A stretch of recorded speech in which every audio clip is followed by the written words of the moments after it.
भारतीय जनता पार्टीने न्याय देण्याचा इथं प्रयत्न केलेला आहे।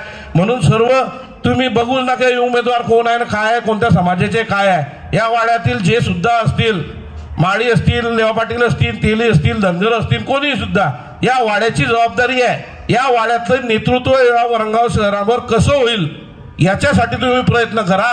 सर्वचे सर्व जे बाहेर गावचे जे मतदार आहे या सर्वांना आणा आणि तरुण युवकांवर खरी जबाबदारी आहे की त्यांनी उद्यापासून रान छटवून काढा। महिलांनी सुद्धा श्यामलताई बरोबर रान छटवून काढा।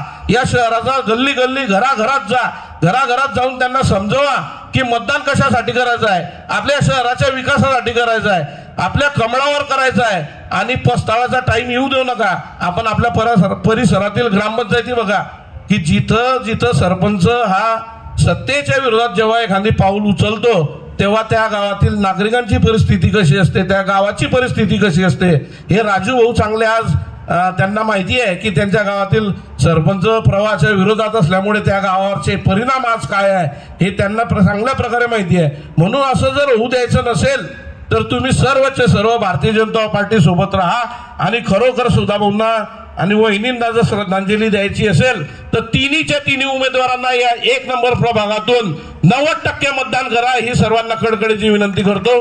धन्यवाद।